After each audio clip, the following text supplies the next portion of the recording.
Before we begin together, I would suggest that you write down this problem and try to work it through as far as you possibly can yourself, hopefully all the way to the end. And so in order to do that, use the fact that this is recorded to your advantage and go ahead and pause this and then resume it when you've got that all done and ready to go.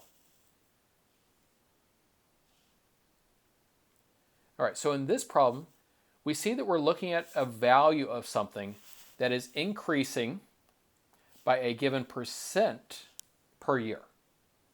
That information right there, the fact that it's increasing by a percent per year, tells me that I'm going to be using this equation.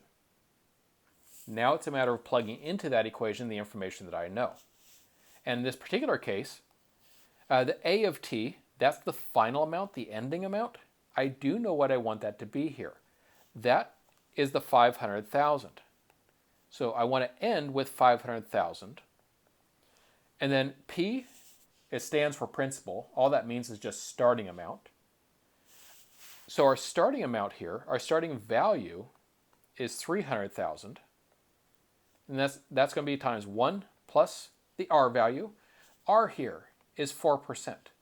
But I need to be able to turn a percent into a decimal in order to be able to calculate on it. So I'm going to do the 4 divided by 100 in order to get the right number there. And that's going to give me 0.04. And then that's to the power of t. In this case, I don't know what t is. In fact, that's what I'm being asked for, because it's saying, when will the house be worth $500,000?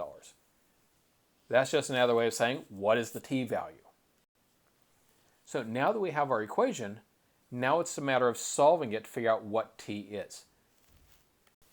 And before I start moving stuff side to side in the equation, I think I would like to go ahead and simplify this stuff inside the parentheses first. So I'm going to do the 1 plus the 0.04 first. And then that makes it just a little bit cleaner. All right, I now want to be able to get that exponential by itself. And so I'm going to want to get rid of the 300,000. So divide both sides by 300,000. That gives me 1.6 repeating. Now you'll notice here that I'm writing that as 1.67. That is not the number on my calculator, and that's not the number I'm going to use later. It is the number I'm writing down just to kind of keep track of about what it is right now, and to remember what that number that's still showing on my calculator means and where it goes. All right, so now that I have this equation, I still need to solve for t. I'm solving it for my exponent. And if I'm going to solve for an exponent, that means I need to turn it into a logarithm. So in order to turn it into a logarithm, then that becomes t equals log base 1.04 of 1.67. Now I can calculate that. And so I'm going to do the log of the 1.67 over the log of 1.04. Now again, I will remind you though, this is not actually 1.67 that I'm going to be using here though. If you press clear on your calculator and type in 1.67, you might well miss the problem even though you did it all right. You need to be using the entire original decimal, because on your calculator still, as long as you didn't press clear, you're seeing something that looks kind of like this on your calculator. And maybe there's a 7 on the end just because it's rounding the last digit.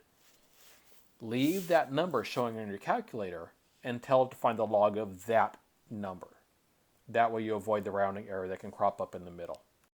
If you do all those calculations correctly on this one, you should end up with a final answer of about 13.02.